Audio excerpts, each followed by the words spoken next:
Well, greetings, everybody. Welcome once again to the Rec Poker Podcast and YouTube video.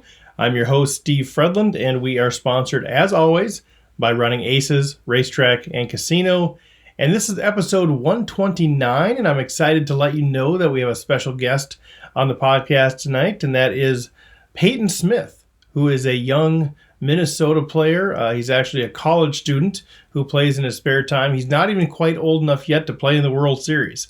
He's only 20 years old, but he is definitely an up-and-comer. He's definitely one to watch on the poker scene, and we're delighted to have him on the show, breaking down some hands, and just a phenomenal interview. Very, very good thinker. So I think you're going to enjoy the interview that we did with him. A couple of quick announcements. Crazy Like a Fox, our training session, is nearing the finish line. We have 2 sessions left. It's just been a great time of learning and applying, building community, and some great relationships coming out of that. So thanks to those of you who have participated in that. We've got some of our students have been binking tournaments. It's been fun to see myself, Stacy, and others showing up on the leaderboard and winning tournaments. So it's been fun to see that as well. Running Aces Player of the Week for the week ending May 5th. Nate Franklin, Brian Soja, who is part of Rec Poker Nation, Timothy Bray, and Kevin Kelsenberg, rounding out the top 4, those who got tournament lammers because of Player of the Week, so congrats to you fellas. And I haven't mentioned Patreon for a while. That's a way that you can support what we're doing here. As you know, the podcast and most of what we do is free of charge, and that's perfectly fine. I'm excited to do that. But if it's something that you want to support and say, hey, I want to be part of Rec Poker Nation, I want to encourage what's going on there, you can go to patreon.com/recpoker, and you can support what is being done here for as little as $1 a month. It's basically just a way to encourage what we're doing and promote doing some more things to provide content and to build community as part of Rec Poker Nation. So with that, let's join the interview that the panel had with Peyton Smith. All right, guys. Well, as promised, the crew is here with Peyton Smith, one of the young, talented players in the state of Minnesota. Very highly respected, highly regarded young player, even though he's still in school. But Peyton, first of all, just welcome to the show, and thanks for taking the time out to join us. Thanks for having me, Steve. It's a pleasure. Yeah, so now you are actually still in college. Tell us a little bit about where you're at right now in life. I am. I just got done with freshman year at Purdue. It went well. Just took a bunch of requisite classes to get them over with, and I'm studying general management. Oh, okay. What are you hoping to go to do with that? I'm hoping to start my own business. I'm also going to do a certificate for entrepreneurship program. Okay. So wherever that takes me, that's probably what I'll end up doing. Have you entertained the thought, at least, of playing poker professionally? I've thought about it, but probably not going to happen. Yeah. Okay. Well, how did you even get into the poker now? So you're young. We were just talking about this before we started. You're not even old enough to go to the World Series yet this year because you have to be 21. Yeah. but how did you get into poker? So I actually started off playing chess. So when I turned 13, I started as a chess player. And then by 14, I was doing that competitively. And then later in that year, I was doing it nationally. So it's a pretty easy transition from chess to poker. And that's kind of what got me into it. I see Chris nodding his head. I play chess myself, but I'm curious when you say it's a very interesting, very easy transition. Why? I mean, they seem obviously they're all strategy games, but they seem quite a bit different. Yeah. So, Chris, first of all, why are you nodding your head? And then it just seems like there's a lot of poker players who come from either chess or bridge kind of backgrounds. That these games where you have to have a lot of sense of predicting opponents' behaviors and stuff like that. It seems like it's really common in poker. Is that kind of what you see, Peyton? Is that the biggest thing? Yeah, another big thing is the ability to make plans and plan ahead. So in chess, you always have to be 5 to 6 moves ahead and see the lines that your opponent can take. And it's the same in poker. You have to be able to see if your opponent can check raise on the river and what you should do there or that kind of thing. Okay. Crazy. Well, real quick, I think I saw in Hand and Mob, your biggest score that you've had, at least that's recorded, is a third place at the MSBT last year, 48K. Yeah, I was very fortunate. It was right at the end of my senior year of high school, so that was fun. That's pretty sweet. So you had just turned, or no, I guess you were plenty old to play it, I guess. But yeah, I was 18. It was close to my 19th birthday. Okay, yeah. So you were kind of an old veteran at that point. Yeah, a little bit. Well, let's dig into a couple hands. I know you had prepared a couple, so if you don't mind, let's roll up our sleeves and dig in a little bit. Okay, so the first hand is at the Minnesota State Poker Championship. That was just a couple of months ago. It was a 1K buy-in, and I'm in the cutoff with about 21K at 150, 300, 300 blind level. And I have 4 of clubs, 4 of diamonds. So that's a standard open from the cutoff. I raise it to about 800, and then the villain, who's a good rig on the button, he flats me, and then the blinds fold.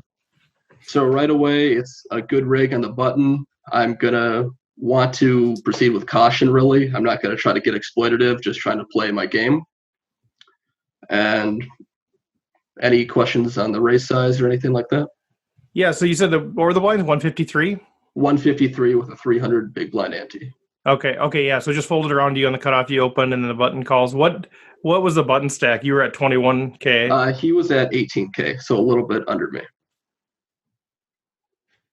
Okay, yeah. I mean, it seems pretty. Are you kind of a 2.5Xer? Is that kind of your standard open all the time?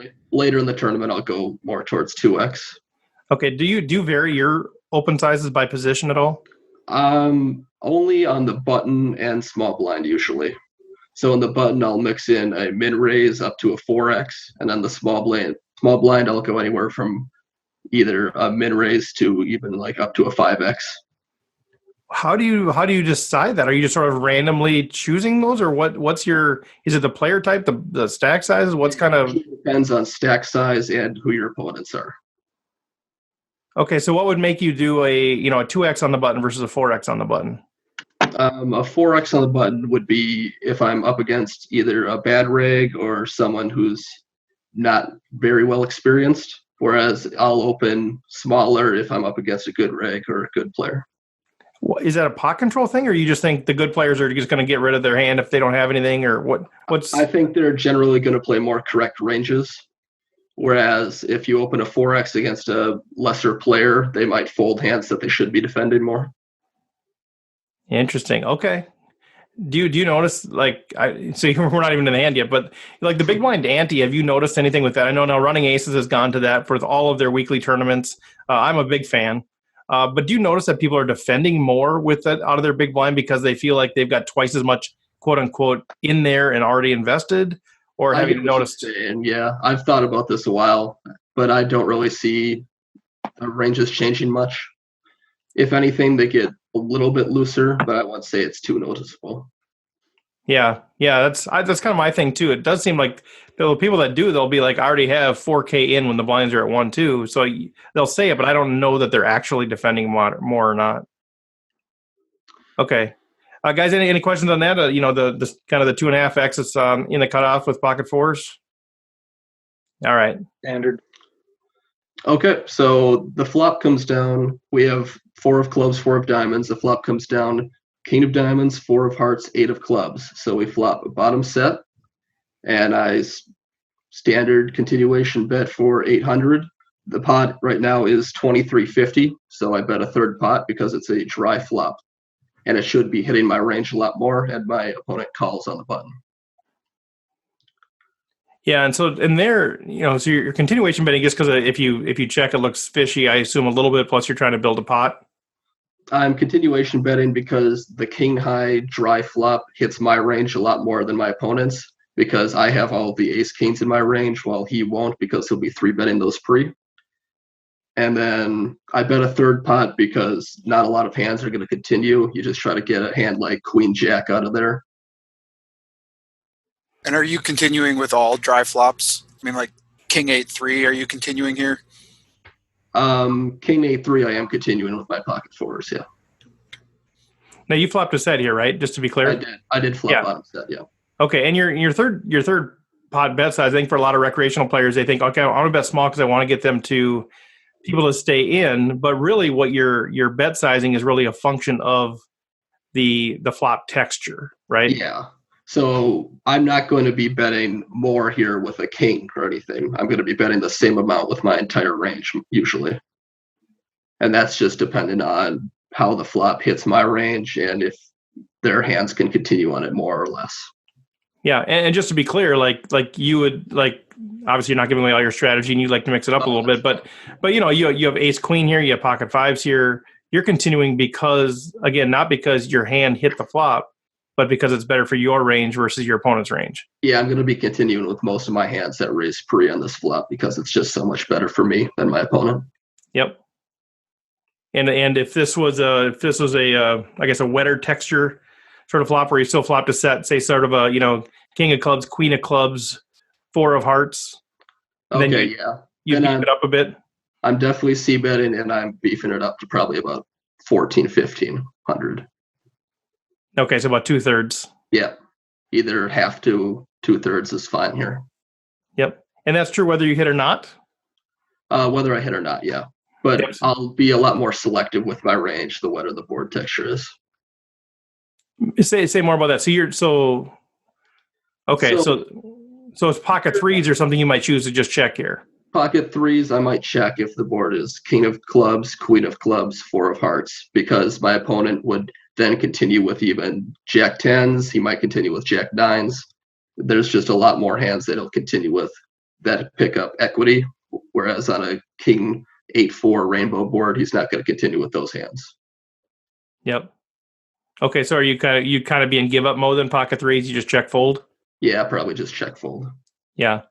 Which is something, it's another thing that, we're all kind of learning too, is when are those times where you fight for a pot, and what are those times when you give up a pot? Yeah. And this seems like one of those tricky spots. Like, it seems like, man, I should c-bet this because they're going to fold a lot of their stuff. But what I'm hearing from you is, it's just if whatever I'm not trying to put words in your mouth, I'm just trying to understand. Yeah.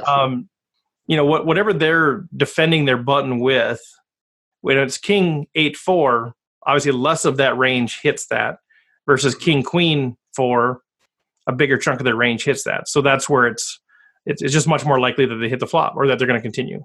Exactly, especially the button range, because it's a lot of either Broadway hands or suited connectors. So the extra Broadway card on the board is definitely going to hit them a lot more.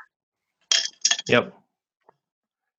So do you ever, I think one of the things that a lot of the Recs will do too is, something like that, the king 8-4, you flop bottom set, you're feeling great. You don't want to push them off of their ace 9. You want to give them a little bit of rope so that they can, they hang themselves a little bit. So it's sort of tempting to check there. Obviously you're risking a check back, which kind of sucks, but what's sort of your perspective there? Is it just comes back to this range versus range thing, or, do you entertain the thought of checking there against certain players? Sometimes if you have a read, you can get exploitative on a player and you can check there, but usually you're going to want to balance your range with your strongest hands as well as your weakest hands, which actually will come into play later. So you're primarily going to want to bet, because if you're always checking your best hands, then when you bet, what hands do you have? Right. And what value would you be checking here?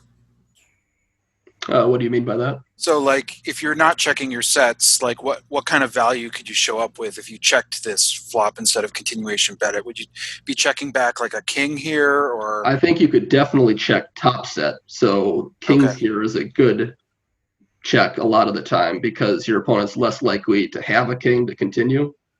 So you're going to want them to realize their equity. Say they have like a 9-10 here and they turn a 9. Then you're going to want to get value from that. So you're going to check more often. Okay. So the button flatted there. So the pot is 39.50 right now. The turn is the 7 of hearts. So it brings a flush draw on the board. And it's a good card for my opponent's range because he's going to have a lot of 2 pairs here with an 8-7. It's just going to hit his range more if he flatted with a gut shot. So I decided to check, and this is good because it balances out my range, because he bet 1,400 and then I check raise to 4,100. Now I can do this with my weakest flush draws to protect equity, whereas I'm going to want to check call with an ace high flush draw because it can river a top pair that's usually good. So a good check raise range here is going to be like a queen jack suited, queen 10 suited, jack 10 suited, all of hearts, where they're not going to river any top pair equity, but they have good playability with the flush draw. So the lower the equity, the more you want to check raise. Exactly. Yep. So I need a little bit of clarification on this, or I think it'd be good for all of us. I think so. You said the 7 of hearts is good for your opponent's range. It is good for my opponent's range. Right. Which makes me, my initial reaction to that is, well, if it's good for their range, why would we not bet here on the turn? Because they're likely to have hit it and they're going to continue and we can get more value versus, check raising. To walk me through that a little bit, like, I'm always so worried to risk a check back when you're trying to get value from a player that maybe hit that card. But tell me a little bit about the merits of leading out here versus check raising. Okay, so I'm trying to check raise to build the pot more because I have a set. Normally, my set here is going to be golden. It's going to be way good. So by me checking, I'm expecting my opponent to bet a lot. And I think the 7 of hearts hits his range a lot more than it hits mine because I'm going to be, like we talked about earlier, I'm going to be c-betting really wide on the dry flop. So if I check here, it's representing that I'm just sort of giving up. Yeah. And then he can bet because he hits this card a lot more. Okay, so obviously the key to that is you're pretty confident that he's going to fire if you check. Yes. And is that, so it's based partially, part of that is the 7 of hearts being potentially a good card for him now. Like you said, the 8-7s are there, the 9-10 maybe now picked up a draw. There's a heart draw out there now. So there's a lot of good things that could happen to his hand. But as part of that also, just the player type, as part of that, because he's going to read that as weakness, kind of it's not just the card. Obviously, there's other factors that go into play there. It is a good rig on the button. So I do think that he's going to notice that I c-bet a lot on the dry flop. He might continue lightly. And then after I check, he's going to know that I could be weak a lot of the time. So because it is a good rig, like you said, I think he will be betting a lot here. Okay, so part of that's not just because of 7 hearts. Part of that's just he's going to smell weakness and go after the pot, potentially. That is true, yeah. He could just be floating you because of exactly what you just said. Yeah, he's just floating you pre-flop. He floats you on the flop, and as soon as you show weakness, he's going to come after you. Mm-hmm. And because it's a good reg, it's probably even more important to balance your range. So you have a set which is a strong hand, but this leads it to a good opportunity to actually check that set in order to get more value. Yeah, that is a good point. Especially with the balance in your range. If you have a set in your range here, it really protects your check range here. So if you're checking with just a 1-4, a 1 pair hand, then your opponent's less likely to bet because he thinks you have sets in your range. So what did you make out of his? Your opponent's bet sizing obviously is something to consider. I think he went about a third of the pot when he went 1,400 into the 39. He went in between a third and half pot. So yeah, I guess you're right. Somewhere in that 40%, 30, 35% or whatever.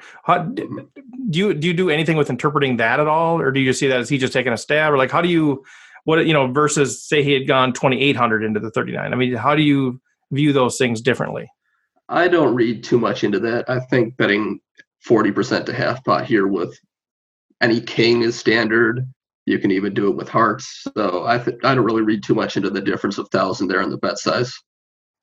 Okay, and just kind of everybody has their own standard sizing and yeah. Okay, but then your bet sizing now, you went to 3x, basically you went to 3x his sizing, which is kind of a standard play, or is that a standard play? Like, is that kind of your typical check raise size?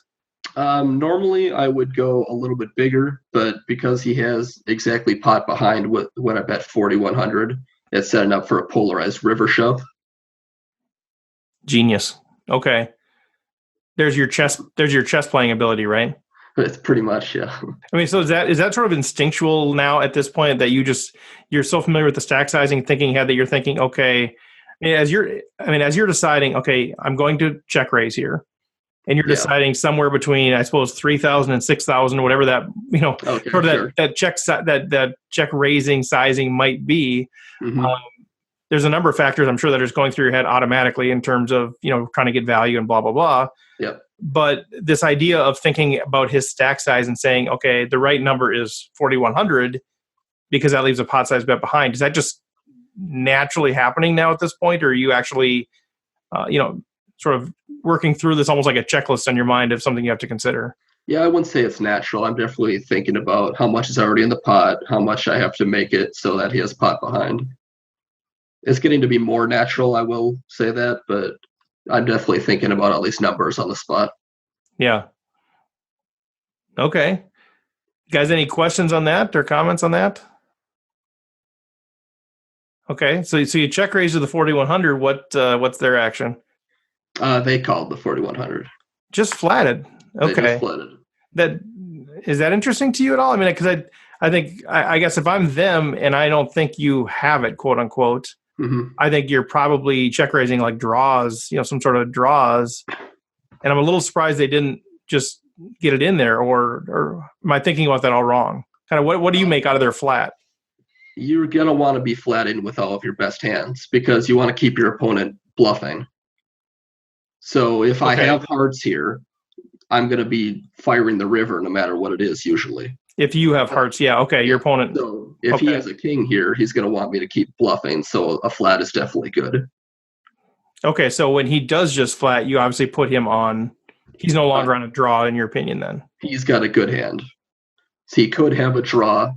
He could have two pair. He could have a strong king. But he definitely has something that's going to be able to call me on the river.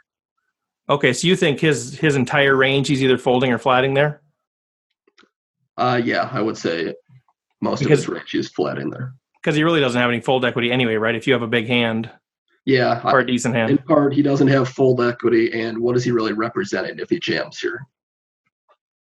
I mean, he could in a set, I guess, maybe a straight, but he doesn't really have a lot of bluffs then that he can represent to jam. Right. Okay, so he just flats, and at that point, I mean, are you, if you remember, I mean, do you have him on a range other than, I mean, do you think about ranges like that specifically in this case, or are you just thinking, okay, this guy has a good hand, a big draw or a good hand? Is that? I'm usually thinking about ranges here. So he could easily have two pairs with like the 8-7s that we mentioned earlier, or a king 8 suited. He could have a strong king, or he could have a draw. He could be the one that has hearts that I'm representing as a bluff here. Okay. So those are pretty much the main candidates, though. Okay, and so he can't really call a check raise here with just the gut shot, say a 5 or a 6 here. Right. So I'm taking those out of his range. He can't really call with just a 4 or just an 8 like you did on the flop. So those can pretty much be taken out. Okay. Okay, so are you thinking now, the chess player in you, are you thinking I'm probably going to jam every river, or are you still kind of, buyer beware, proceed with caution, let's see what happens? I'm probably jamming most rivers. Okay, for value. For value here with the set, but also representing like I have a weaker flush draw that is check raising, so it's the polarized sizing of having a pot size bet behind. Right. Okay, and how much are you paying attention to like physical tells during this? Is that part of your game, or? I would say I lean more towards GTO strategy, but I'm not afraid to mix in a live read once in a while. How often do you think you get live reads? I mean, like how many times do you think in a matter of a tournament or two that does it actually potentially change your decision? I notice a lot of minor live reads, so I wouldn't really put all my chips on a live read or anything. But a lot of things pre-flop you can notice to get a read, and those are pretty important to me. And does that just then change your hand ranging of your opponent? Is that basically how it formulates out? Yeah, it usually just starts with an idea, but you can change ranges off of that as the hand goes on. Okay. So you go to 4,100 and he calls. So you got like 12,000 in the middle, somewhere in there. Yep, there's 12,150 in the middle. Okay. And what do you have? I've got about 15,000 behind. He has 12,000 behind. Okay, right. Okay, guys. Anything else, or should we go to the river? Take me to the river. Okay, so the river is the 6 of spades, so it brings a one-liner to a straight with the 5. And as our plan was earlier, we're still jamming this river because it's safe-ish. And unfortunately, we get snap called. And he turns over the 8-5 of hearts. Oh, I was going to say ace-5 of hearts? 8-5, okay. Ace-5 of hearts would make sense, yeah. Yeah. But 8-5 of hearts? 8-5 of hearts. So he flopped a pair, continued, then he flopped, and then he turned, gut shot in flush draw. Yeah. So it's pretty standard, but yeah, that makes sense to you, right? I mean, there's not really a misplay in there by him. Not really. Yeah. So okay, yeah. So is there anything that you can do differently in this hand? I mean, you kind of played it all the way. I mean, is there anything you would do differently looking back on this hand? Doing differently? No. Yeah. I think that you're going to want to try to get value with your sets here, and sometimes you just run into it. Yeah. So if you do decide to check river and he jams, I mean, are you ever folding there? Oh, no. Yeah. Okay. Yeah, right. Oh, no. Yeah.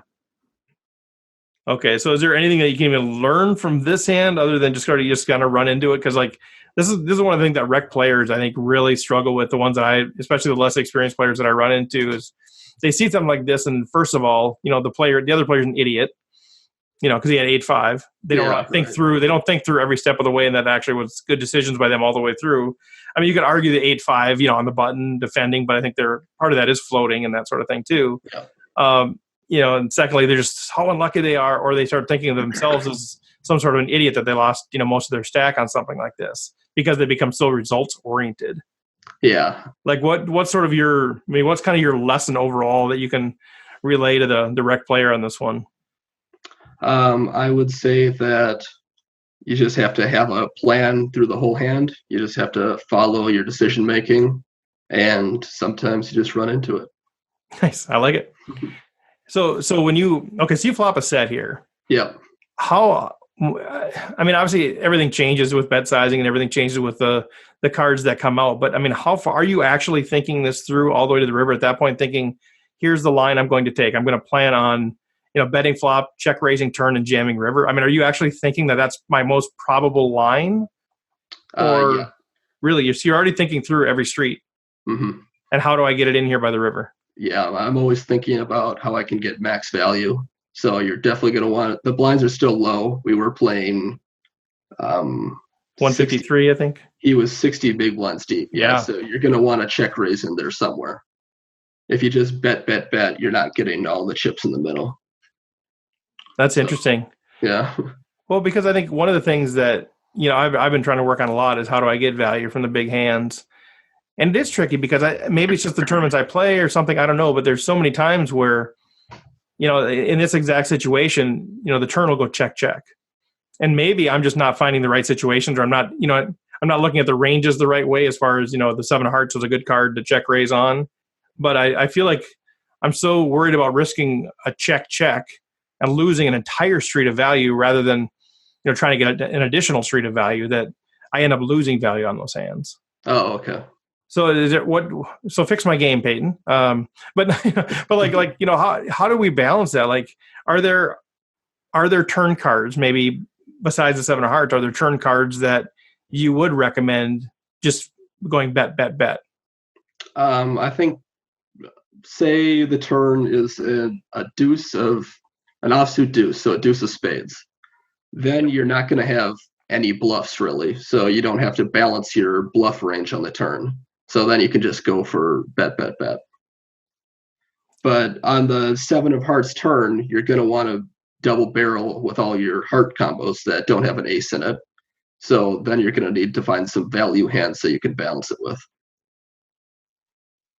Okay, so you wouldn't check raise a 2 of spades on the turn? No. But part of that is, I heard, as you're assessing your own hand, but part of that is as you're thinking about what cards are good for your opponent. Yeah, the 2 is definitely not going to help either player. So that's something to think about. If it's something like a queen or something, would you check raise a queen on the turn? Because that'd be good for your opponent in general, or no? It would have to be a queen with a suit that's already on the board, either diamond, heart, or club. If it's an offsuit queen, you're probably not getting enough bets, really, because your opponent's not going to have a ton of draws that are still in the pot. Yeah. If the opponent that you're facing is like a super, well, I guess they're not super hyper aggro just based on how they played it so far, but say there's somebody that's just they're going to take a shot in every turn where you show weakness. Okay. Regardless of what they have, they completely fold. They're going to float you on a ton of flops, and they're just going to take a stab if you show any weakness would you consider just check calling against that opponent and then giving him and then checking river? That's where the whole live read aspect comes into it. So if you had a lot of history against someone that's super aggro, then sure, you can mix in a check call and give them rope to hang themselves. But because it's all about trying to get value, right? Because if you think they're going to be firing max value, yeah. Because if you think they're going to fire every single turn with the whole amount of their range, then your best bet might just be check calling. Yep. So that just comes down to if you know the opponent and if there's a read on them. Okay. But you can't really mix that sort of thing in your overall strategy. Yeah. Yeah. Well, then, guys, any questions on that deal, or should we go to the next hand? Just one question on you mentioned when the 7 of hearts hit on the turn that you would probably check raise with your non-ace flush draws. Yes. So basically you were not only doing the check raise based on how that card hit his range, but also how it perceived to have hit your range. Yes, that is true. So the 7 of hearts really doesn't hit my range at all, so I can show more weakness with all of my hands. Did that answer your question? Yes. Okay. Good stuff. Yeah, if you got another one teed up for us, we can roll. I know we only have like 15 minutes left, which time always flies on these things. Okay, so the second hand is at the MSPT that just happened last week, actually. So I'm at a table that's pretty tight. I'm not really getting 3-bet much except for my left, who is a good reg. So I've been folding a while. I've been pretty card dead. So I decided to open up the 7-4 of hearts in early position 2. It's definitely not standard, but just had to open a hand eventually. So why not now? Wait, before we go further, so is that one of those, I was just bored, I have to do it, or was it more, the strategic side is more like my image is really good here? Yeah, it's not that I'm bored. Right, okay, good. It is that my image is going to be very tight, so they're not expecting the 7-4 of hearts after I folded for an hour. Right, so you can gotcha. Open it up once in a while. Yep, okay. So the blinds are 300, 600 with a 600 big blind ante. I'm 50K effective, so I'm playing a deep stack right now. And then it folds all around to this big blind, who's a good reg, and he defends. So it folding all around is something that's definitely based on the image because I've been getting a lot of flats all day. So that wouldn't have happened if I hadn't folded for the last hour. So the flop comes down 5 of hearts, 5 of clubs, king of diamonds. The big blind checks, and I bet 1,100. So I forgot to mention the pre-flops sizing. Yeah. Sorry. I opened to 1,500 and he called, so 2.5x. And he's playing about 20K effective. Oh, okay. And what was the flop? Was it 5-5 king? It's 5-5 king rainbow. Heart king diamond. Okay. So 20K is really the effective stack at this point then? Yeah. Okay. So I bet 1,100 continuation bet because it's another dry flop. I know how you like them, right? And I do have backdoor hearts. I've got backdoor straight draws, so I can barrel on a lot of turn cards. And then I only bet a third pot because it's a dry flop again. And because the king is going to be in my range, similar to last hand. Yep. We didn't talk about that too much. And then the big blind called. Oh, back. He's back. Sorry about that. No, you're fine. I was in the middle of asking a question. I thought everybody thought you were just sick of answering my questions. It was a bad question. Yeah, it was. Oh no, it was. I'm the master of bad questions. But that isn't how I learned. So can we just cut that? Is it all fine? Right. Oh yeah. We're fine. Don't worry about that at all. Okay. Sorry about that. Either I'll edit it or I won't. No, don't worry about it at all. So before we get back into it, there was at least one question here to handle. John had asked, can you review the chip stacks in action again for the second hand? Okay, so sure. Do you want to just kind of quick as an overview again and kind of take it? I'll go through the whole thing. Sorry about that. No worries. Okay, so we have 50K. The blinds are 300, 600, 600 ante. My opponent has 20K, so we're playing about 33 blinds effective. And then I raised from early position 2 to 1,500. So the flop came down 5 of hearts, 5 of clubs, king of diamonds, and I bet a third pot of 1,100. And then he called you. And then he called. Yeah, my question on that one, before you so rudely interrupted it, was at what point do the stack sizes start to become an issue here? Like obviously when you go 1,100, he still has 20K, so you're not right up against it yet. Yeah. And I know part of this is, when you're looking for value, you're saying how to get the stacks in, but at what point do you start going, man, this guy's either going to shove or fold and, it's getting more risky, or is that really not part of your thought process? If he gets down to 15 bigs, a shove is always in question. So you always have to be aware of that. Okay, around 15. Yeah, but with 30, there's still plenty of play before that becomes an issue. Yep. And you just feel like you've got to take a shot here because this is your range versus range is going to hit your hand more. Mm-hmm. Okay. So similar to the first hand, I have all of the ace kings in my range because he's going to be 3-betting those pre. So given the fact that he started the hand with like 30 bigs and he decided to both defend and to now call your flop c-bet, what sort of range are you putting him on? I think he can have anywhere from 6s to 10s here. So he's going to be playing, he might be 3-betting 10s, but he could also call pre a lot of the time. He could have any king here. Yep. And then that's pretty much it. He's not going to have a lot of draws. Right. I mean, maybe like an ace-5 suited, would you say? Was that in his range or not really? What do you think he's been out of that? I forgot that. He could definitely have 5s here. That's trapping. But they're not really likely. The only ones are going to be ace-5, 5-6, 5-7. That's about it. Maybe a 4-5. So. And that's one of the questions I have around that, like, because of stack size, I'm just wondering, is he deep enough to be speculating with like a 5-6 suited, or would you say he's less likely to be speculating because of his stack size here?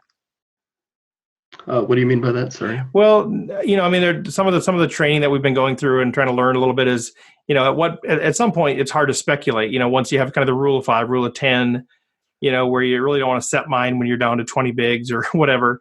Okay. And same kind of thing with like some of these suited connector hands where they're really speculative hands. Yeah. And once you get down to a certain stack size, it's harder to really, spend 10% of your stack speculating on some sort of a speculative hand. Mm-hmm. So that's where I'm wondering, like, do you ever consider that and say, well, he's probably, because of his stack size, he only had 30 bigs or whatever to start the hand. I can take out some of the 5-6 suited, the 7-5 suited, because he's probably not speculating? Or is that not really factor into how you think about it? I think at 33 blinds, especially in the big blind, you're still going to be wanting defending those suited connectors. But the shallower your chip stack gets, you are right. The suited connector hands aren't going to realize their value nearly as good enough as they're going to want to. But in the big blind, they're still going to want to be defending a lot of the. Okay, good. Yeah, thank you. Mm-hmm. Okay, so you still got him. So he's got to have a made hand of some kind here, you think? He most likely has a pair here. You don't think he's just calling or doing anything with like an ace-queen sort of situation? I think he's going to be 3-betting pre with the ace-queen a lot of the time. Okay, yeah. Like ace-jack, ace-10, you don't think he's going to be screwing around here? You could have that. I don't really put it in the range that much, though. Okay. I would even consider him to check raise here with those hands a lot of the time, because I'm going to be c-betting my entire range here pretty much. I don't really need to have a good hand on the king 5-5 rainbow board because it hits my range a lot. So, and because ace-10 is sort of, he has no equity really, or very little equity with ace-10, you think he'd probably 3-bet or fold it. Yeah. Okay, so you go 11, he calls, so we're 5,200 in the middle. Okay, so the turn is the ace of spades, and he decides to lead for 2,500. God, I hate poker. So it's a weird spot, definitely, because the ace is definitely hitting my range more than his, because I have all of the aces in my that are c-betting the flop, whereas he's not going to be continuing a lot of them.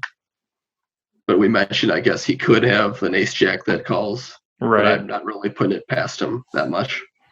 So Because of this, because the card hits my range a lot more than his, I decided to peel one, so I call him. Okay, time out. Okay, wave the flag. Okay, so obviously you're just floating because you have nothing. I have nothing. You have 7 high.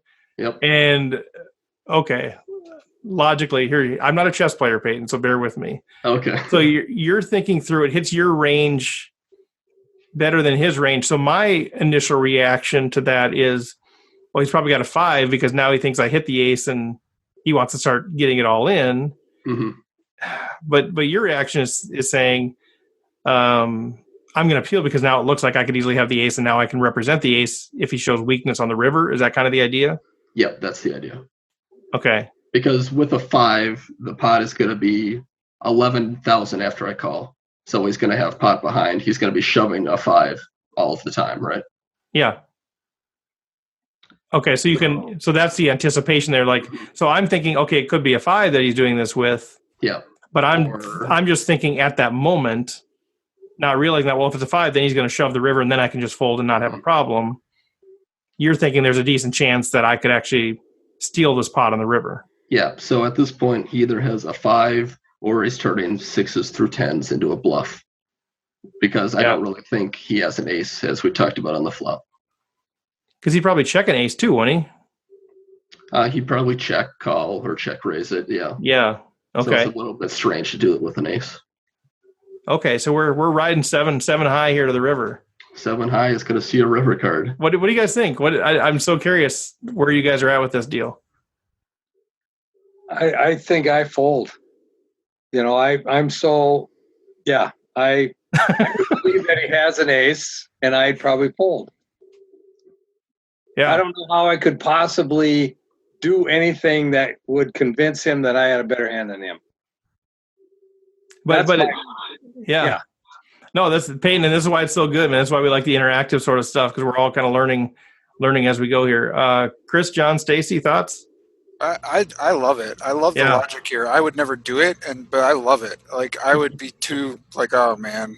But I love the logic of calling this and knowing that if you're just crushed with a 5, that it's just, you can get out on the river, and you're going to figure that out pretty quick.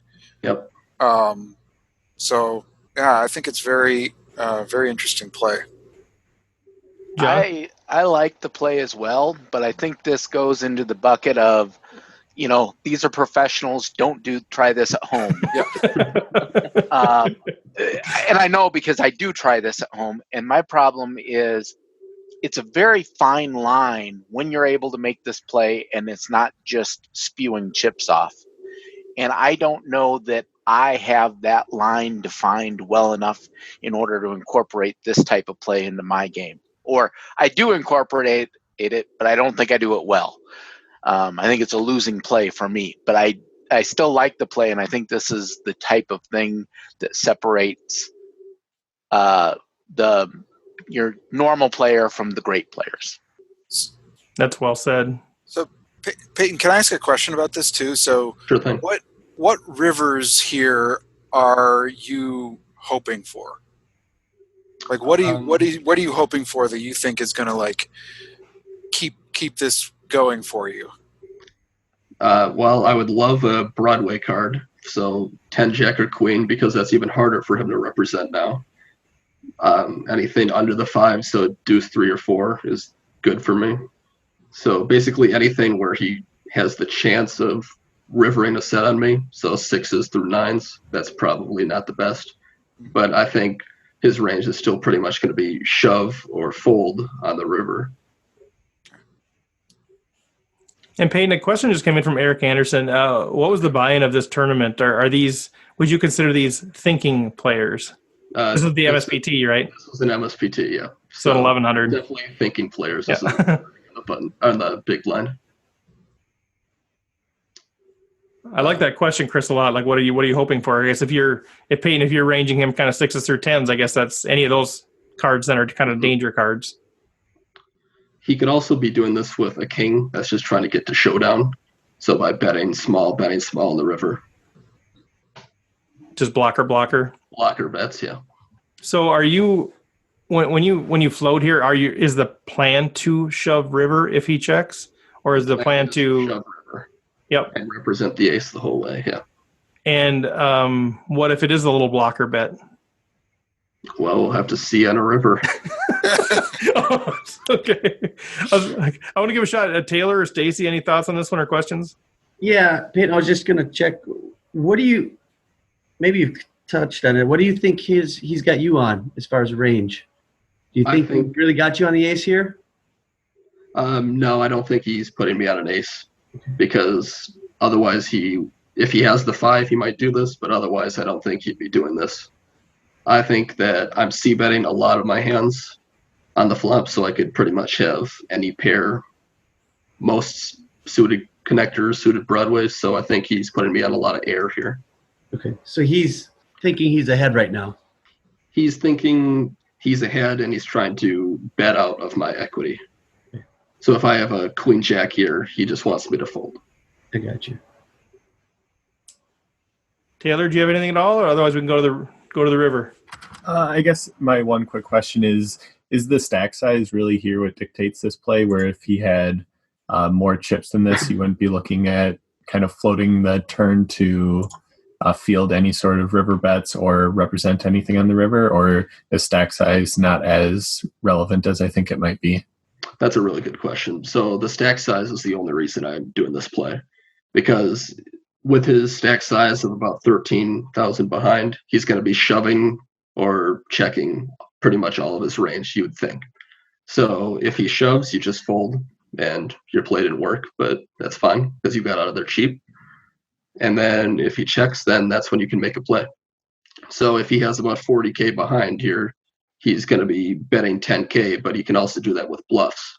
So that's not as polarizing as him shoving his entire stack in.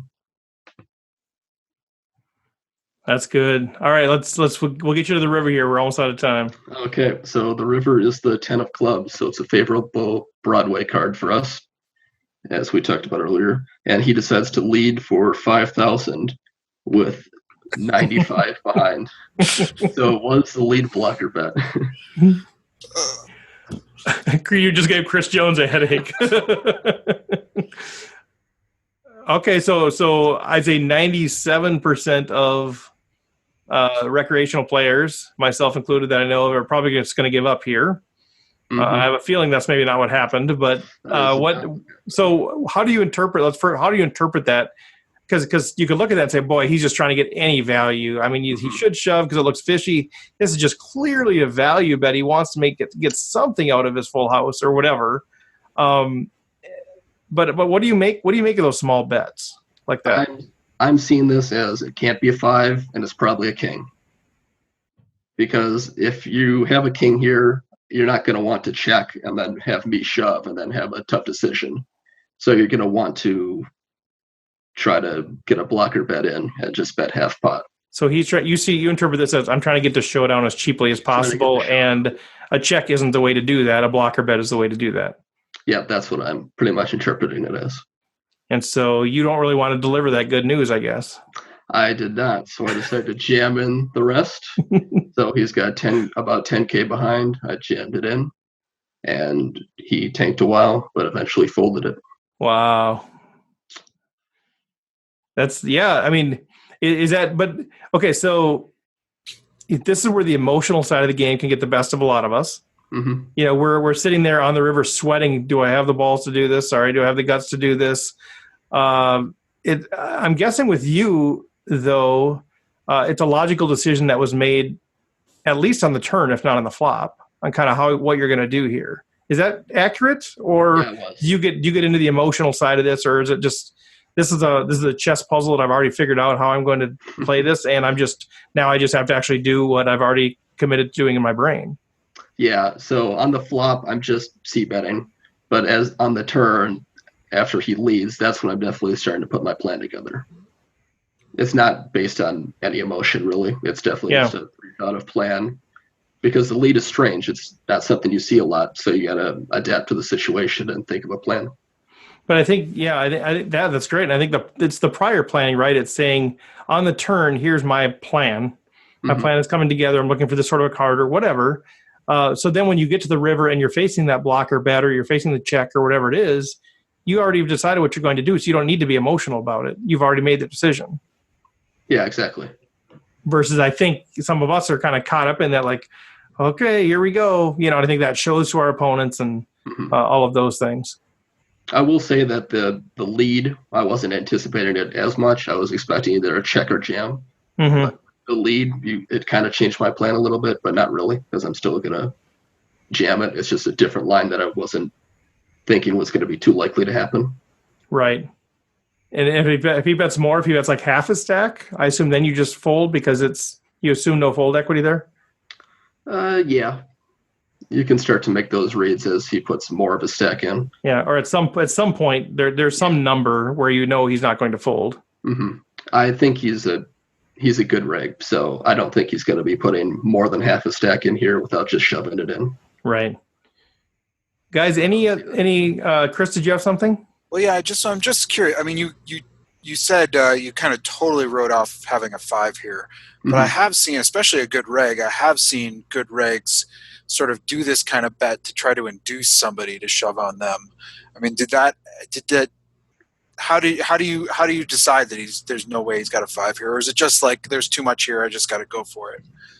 Okay, so I think I agree with you that some people will induce a bet, but I think it's going to be a lot smaller because the 5,000 bet is almost half pot here. So it's looking like value, whereas an induced bet is going to be more like a fourth, so we'll bet more like 2,500. Yeah, I just think that with my float on the river, I'm going to have a lot of aces in my range. So I don't think he's going to be trying to minimize value from an ace. He's going to be going for it all.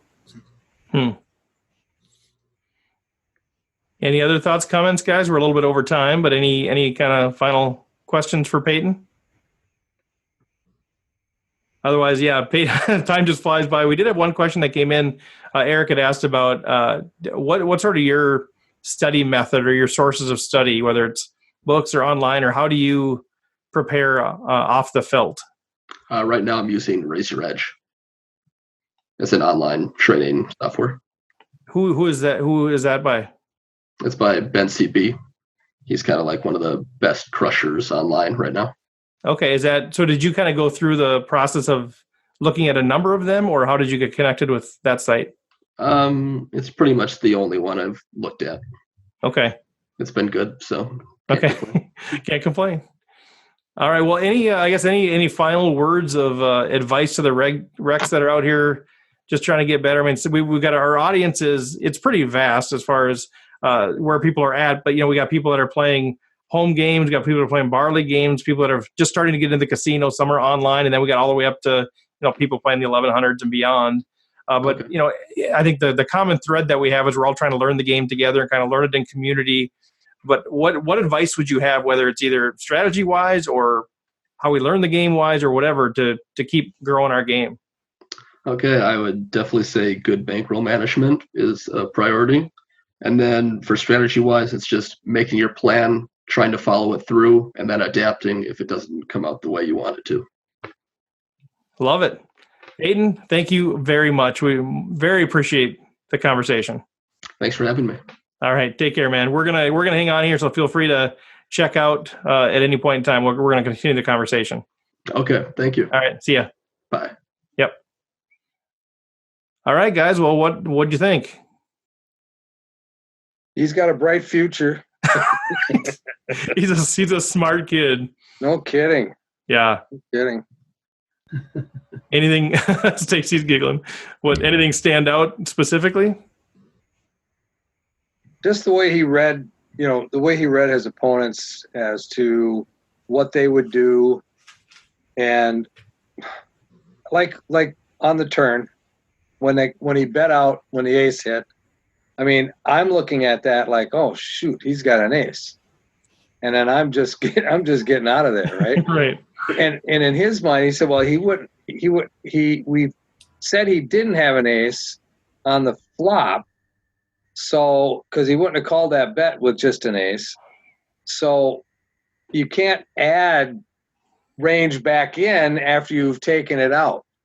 right? And I don't think I do that very effectively. And he just nailed it, right? He nailed it. Yeah.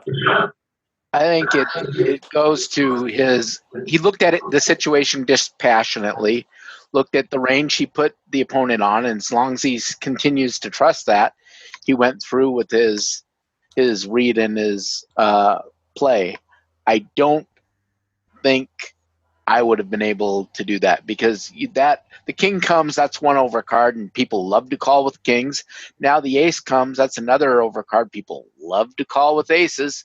So, and you're sitting here with 7-4, you've got nothing. But it's a fantastic read with that. I do think the fact that it was a paired board with the 5-5 makes it less likely. It polarizes his opponent's range. So that gives him a little bit more flexibility to be able to do that play. If it didn't, let's say it were 5-8 instead of the 5-5, I think that'd be a lot harder to continue on, because the opponent isn't going to be making those big plays without either the 5 or something. He's got to have something in those cases. Yeah. So. Yeah, Well, no, I think that's the thing is that you see this, or you see hands on TV, and you think, oh man, I'm gonna jam 7-4 in the river, I'm gonna make the big play, I'm gonna be the hero, and I think that's where we go. And the reality is, this is an incredibly strategically well thought out play that I would guess he pulls out once every few tournaments. Chris? Yeah, no, he picked a spot and he stuck with his read, and he finished it on the river. And I think all of those things are things that I really want to get better at. And I wish, because like for me, I might recognize this spot, and I might even know what the right thing to do is, and like try to follow through on this. But I would even that calling that turn, I would just be like, oh, come on, I got 7 high, just throw it away. And so these are plays I don't make. And I just love the thought process. And it's not like you do this with every 7-4 you have, but you do it in a situation exactly like this one. And so, yeah, I really admire it. Yeah. Yeah, I think one of the big takeaways for me is his realization of where the stack sizes are. And I know where they are to start the hand, but as the hand progresses, I kind of forget about that and just think about cards against cards or range against range, and not think about what bet sizes do I need to make to put the opponent in a tough situation. And he was constantly thinking of that stack size. Yeah, for sure. Do we think this guy folded the king? Is that what or a big pair, or medium pair, 6s, 7s, 8s, or what do we ultimately think he gave up there? Well, I think Peyton was thinking, he had 6s through 10s, or he had some kind of a king that he thought he was probably ultimately trying to get to a cheap showdown. All right, thanks so much to Peyton Smith. Thanks so much to the Rec Poker panel for being part of the discussion. Just really enjoyed this conversation. And also, once again, thanks to Running Aces, who is our official sponsor. And make sure you go to recpokertraining.com. Check it out. We have a newsletter. I send out stuff once in a while whenever there's something major happening, but that's a way you can stay plugged in there. You can also subscribe on iTunes, support us on Patreon. So with that, until next week, good luck on the felt.